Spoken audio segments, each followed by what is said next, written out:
You cannot invent and pioneer if you cannot accept failure. I expect everything I do not to work, but I'm willing to test it to see.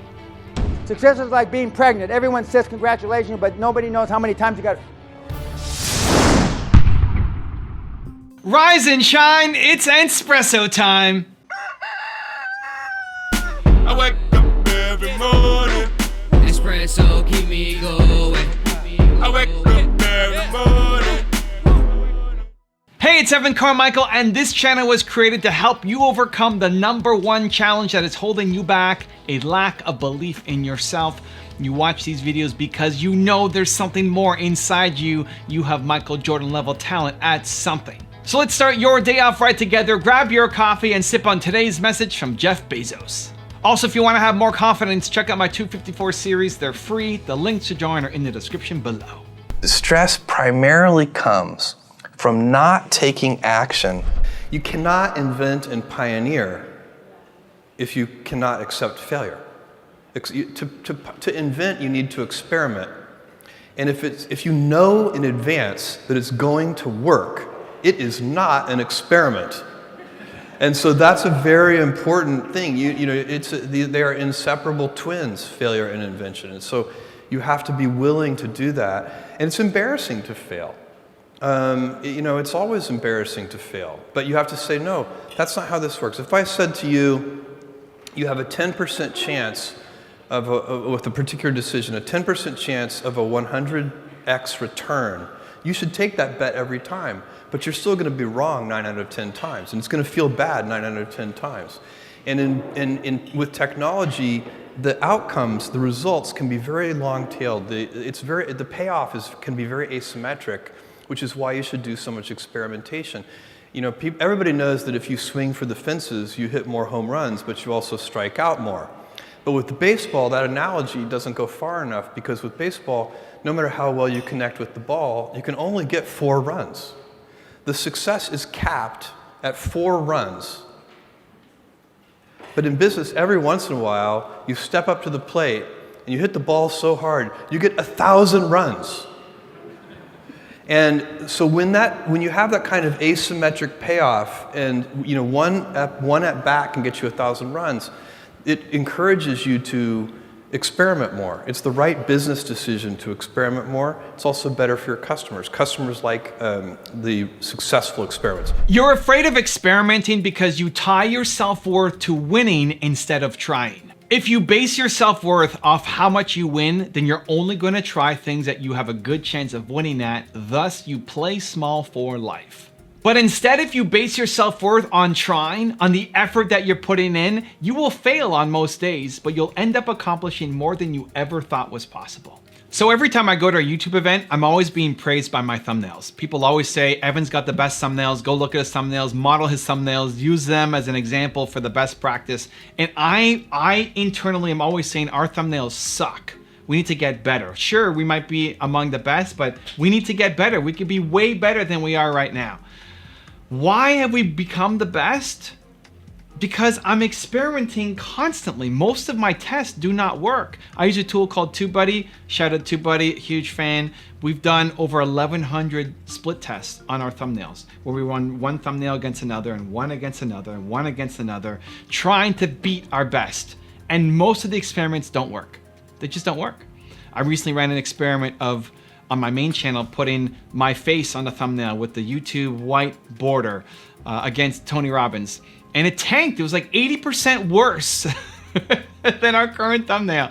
And that's okay. People don't like my face next to Tony Robbins. That is okay. I'm fine with it. I expect to lose. I expect everything I do not to work, but I'm willing to test it to see. I just recently came up with one thumbnail design where I made the background purple instead of black.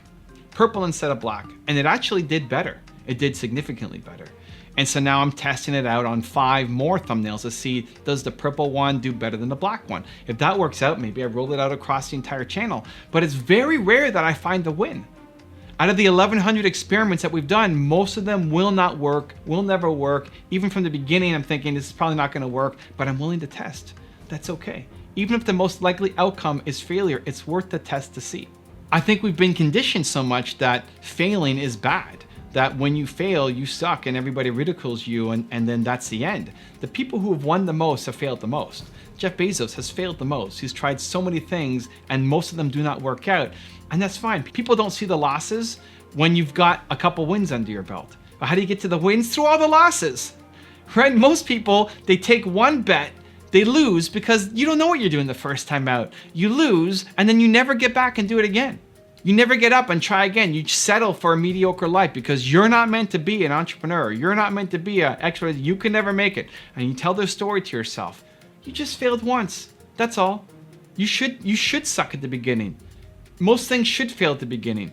If you start studying success, and I've studied more successful people than most people, you'll see that it's a history of losses and failures and defeats in the micro that then they learn from. And they find one thing that works, and then they push all their chips in and go all in on that thing. That's the only difference. They're not any more special than you.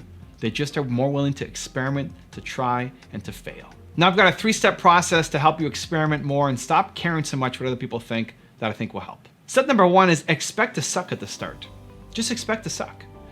It's crazy how people expect to be great the first time out. The first thumbnail that you're gonna make is gonna suck. The first person that you hire on your team is gonna suck. Not because they suck, it's because you suck as a manager, as a trainer, as a leader in hiring. You suck, it's your fault. Look at most companies and look at the first 10 people that they hired. Big companies, those 10 people aren't around anymore because the entrepreneur founder sucked at hiring. You will hire the wrong person. It doesn't mean that you can never hire people or should always be a solo entrepreneur. You just don't have that skill set yet. Okay, awesome. The first video that you make will suck. Go back and watch my first videos. They all sucked. I was completely embarrassed by the first 350 public videos on my channel. Completely embarrassed. Could not watch them back, ever. Awesome, keep going. You're gonna step up to the free throw line and try to shoot a basketball. You're not gonna get it in the first time, you just won't. I think actually if you're great the first time out, then you actually suck. Like if you get on camera and you make your first video, and you're great, you suck. You should have started 4 years ago. You should have started way before. You've waited too long. You're sleeping and sitting on your talent. So expect to suck. Expect the first thing to have 0 results. And you're just paying attention to, did you enjoy the process? I may have sucked at making videos at the beginning, but I liked it. I liked the process. And I slowly got better. And with time and effort and practice and patience, I got better. 6,000 videos later, here I am with my channel. And hopefully I continue to get better. But it's always because I expect to suck at the beginning. Step number 2 is watch your language. This is really important. You need to watch the language that you say, especially to yourself. You can ask other people to catch it for you, but you try to catch it yourself. Anytime you hear yourself saying hard, difficult, or scary, hard, difficult, or scary, let that be a trigger. It's a trigger. You're not allowed to say that anymore. That is not an acceptable reason for you not to do something. Why are you not gonna make a video? Because it's hard. Nope. Because it's difficult. Nope. Because it's scary. Nope. No. You do hard. You do difficult. You do scary. You love it. You want to do hard, difficult, and scary. What's the opposite? The opposite of hard, difficult, and scary is you do things that you are already good at, that are inside your comfort zone. Thus, you hate your life. If there's nothing in your calendar for the next week, next month that is hard, difficult, or scary, you hate your life. You're just photocopying the same day over and over and over and over again. You want something more. You know you're capable of something more. That's how it happens. And so it's a great little acid test. It's a great reminder that every time you hear yourself saying it, it's go time. You have to go do it. You have to, just because you said it. And have the people around you call you out on it too. Your husband, your wife, your kids, your friends, your family, your community, people around you. If you ever answer a question, I'm not gonna do it because it's hard, because it's difficult, or because it's scary, it's not an acceptable answer anymore. Because you do hard, you do difficult, and you love scary. And then step number 3 is tie your self-worth to the effort. Applaud the effort regardless of the result. I had a recent podcast with my friend Mark Drager, and I asked him, Mark, I need you to celebrate a point where you were proud of your effort, but you didn't get a result. Because he's so tied to getting results, which is great. But if you only tie your self-worth to getting results, you're gonna take small bets. You're only gonna play inside your comfort zone, and thus you play small for life. So I said, when was the last time that you were so proud of your effort, even though you didn't get a result? And he couldn't think of something on the spot. That's the problem. That's the problem. You're not rewarding it enough.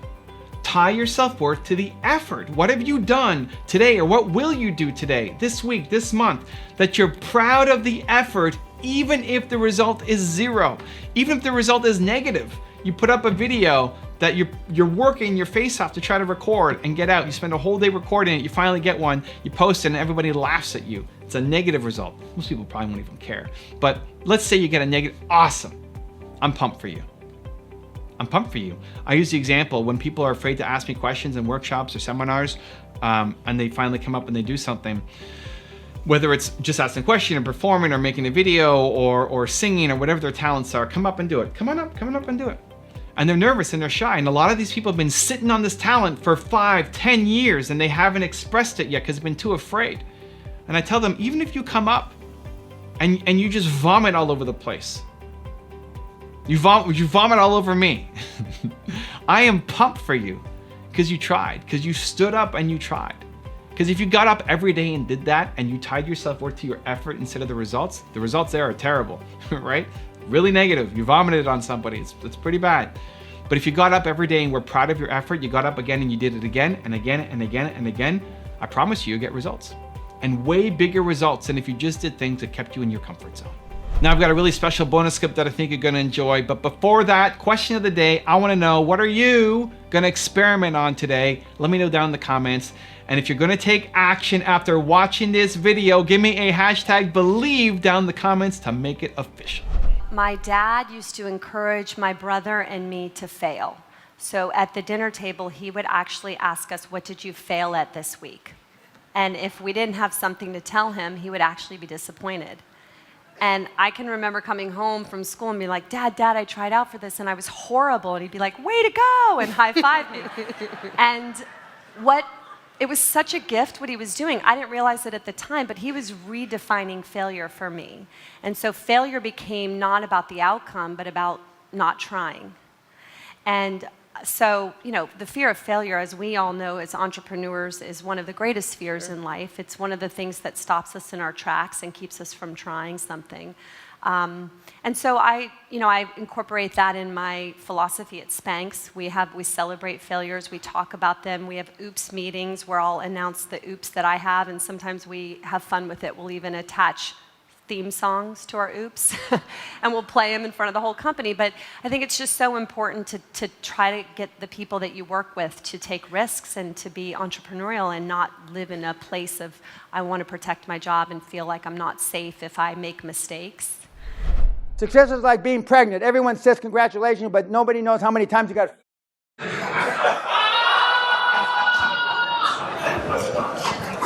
You have 3 million pores in your body. 3 million. I've been every one of them at least twice in a bad way. I have a young mentee in the room who just recently got his first, and I'm not making light of rape like that, but recently almost got his first financial raping here recently. And I have a lot of scar tissue because, if I allowed people to disappoint me, I'd never get out of bed in the morning. If you want to know the 10 morning rituals of success that you have to try, check out the video right there next to me. I think you'll enjoy it. Continue to believe, and I'll see you there. Do you have a morning ritual? My morning routine. So when I wake up in the morning,